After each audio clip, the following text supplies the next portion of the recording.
এভাবে শুটকি ভেজে রান্না করলে ভাত একটু বেশি খাওয়া হয়ে যাবে। পরিবারের সবাই অনেক পছন্দ করে খাবে। যারা শুটকি পছন্দ করেন না তারাও খেতে চাইবেন। তো এভাবে তেলে আমি একটু লাল লাল করে ভেজে নেব। আসসালামু আলাইকুম প্রিয় ভিউয়ার্স, আশা করি সবাই ভালো আছেন। আলহামদুলিল্লাহ আমিও ভালো আছি। মুক্তার শখের রান্না থেকে সবাইকে স্বাগত। তো লটকা শুটকি রান্না করব, তো এই রেসিপিটি আপনাদের সঙ্গে শেয়ার করব। শুটকিগুলো ছোট ছোট করে কেটে গরম পানি দিয়ে ভালো করে ধুয়ে নিয়েছি। শুটকিতে অনেক বালু থাকে, তো গরম পানি দিয়ে ধুয়ে নিলে ভালো হয়।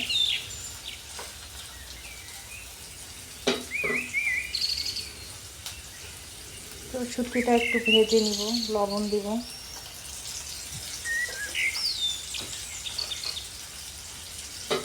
লবণ দিয়ে আমি শুটকিটা ভালো করে ভেজে নিচ্ছি।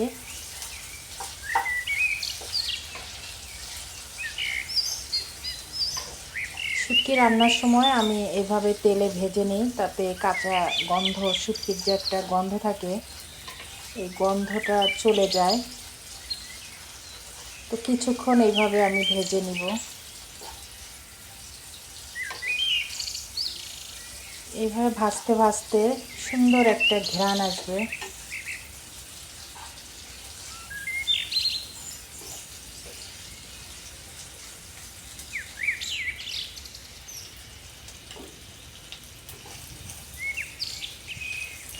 তো ভাজা হয়েছে, একটা সুন্দর ফ্লেভার বের হয়েছে।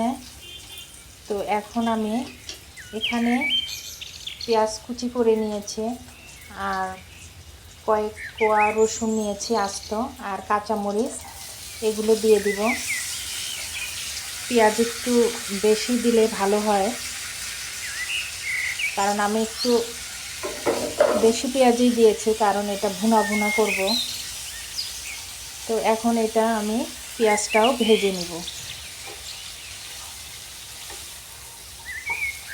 এভাবে কিছুক্ষণ নেড়ে চেড়ে পেঁয়াজটা সুন্দর করে ভেজে নিব। আমি লইট্টা শুটকি নিয়েছি। এটা যে কোনো শুটকি এভাবে একটু ভেজে রান্না করলে খেতে স্বাদ দ্বিগুণ হয়। তো এটা কিছুক্ষণ ভাজবো।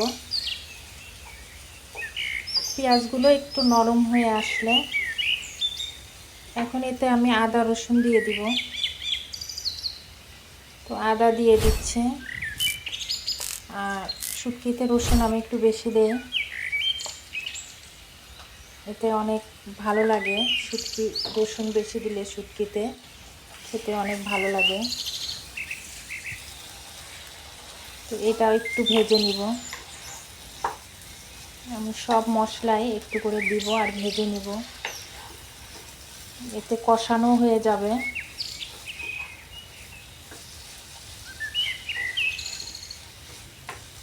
তো আদা রসুন কিছুক্ষণ কষানো হওয়ার পরে এখন আমি বাকি গুঁড়া মশলা দিয়ে দিব।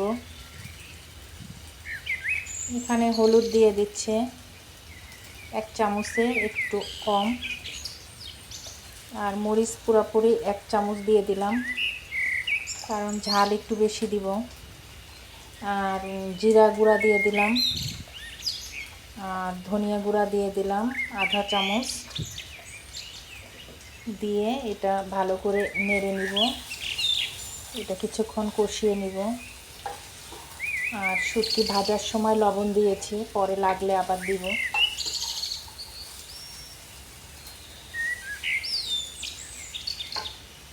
সামান্য একটু পানি দিয়ে এটা কষাবো, পরে আবার পানি দিব।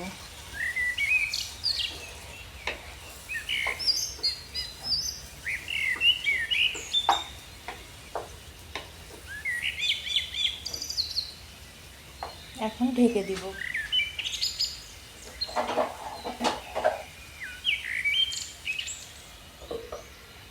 কিছুক্ষণ পরে ফিরে এলাম। তো এখন একটু নেড়ে চেড়ে নিব।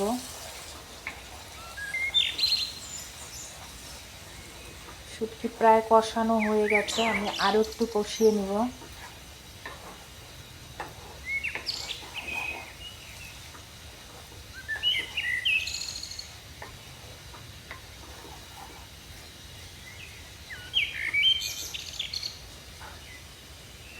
আবার ঢেকে দিব। কিছুক্ষণ পরে ফিরে এলাম। দেখুন কালারটা চেঞ্জ হয়ে গেছে, পানি শুকিয়ে গেছে, একদমই পানি নাই। দেখুন ভুনা হয়ে গেছে। এখন আমি পানি দিয়ে দিব, শুটকিটা সিদ্ধ হওয়া পর্যন্ত অপেক্ষা করব।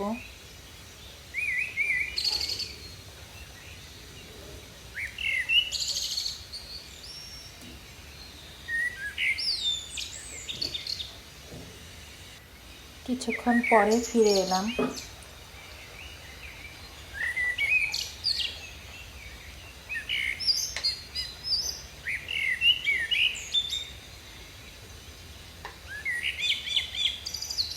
এই ঝোল পুরা শুকিয়ে ফেলবো, শুটকিটা ভুনা ভুনা করব, তাহলে খেতে ভালো লাগবে।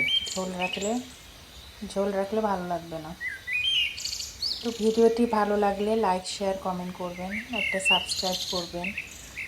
আর যারা আমার চ্যানেলটিকে সাবস্ক্রাইব করেছেন তাদেরকে অসংখ্য ধন্যবাদ।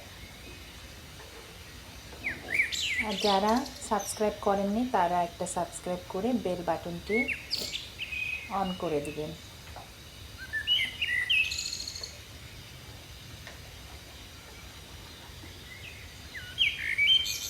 তো আবারও ঢেকে দিচ্ছি।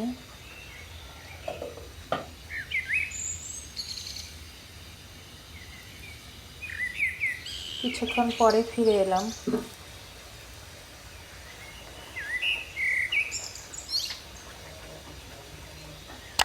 শুটকি সিদ্ধ হয়ে গেছে আর ঝোলটাও প্রায় কমে গেছে। আমি আর একটু ভাজা ভাজা করে এটা নামিয়ে নেব।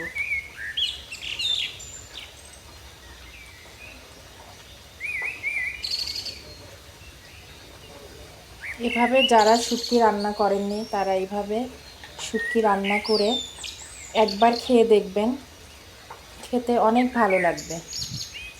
আমি যেভাবে শুটকিটা ভেজে রান্না করলাম, শুটকি সবাই রান্না করতে পারি আমরা, তো এক একজন এক একভাবে রান্না করি। তো আমি শুটকিটা তেলে ভেজে, পেঁয়াজ ভেজে, রসুন ভেজে, তারপরে মশলা কষিয়ে কষিয়ে রান্না করলাম। এভাবে রান্না করে দেখবেন, খেতে অনেক ভালো লাগবে। আমরা মাছ মাংস খেতে খেতে অনেক সময় আর ভালো লাগে না, তখন এই শুটকি রান্নাটা অনেক তৃপ্তি করে খাওয়া যায়। তো আমি এইভাবে ঝোলটা আরেকটু কমিয়ে নামিয়ে ফেলবো। তো সবাই ভালো থাকুন, সুস্থ থাকুন। আগামীতে আবার কোনো রেসিপি নিয়ে আসবো ইনশাআল্লাহ। আল্লাহ হাফেজ। আসসালামু আলাইকুম।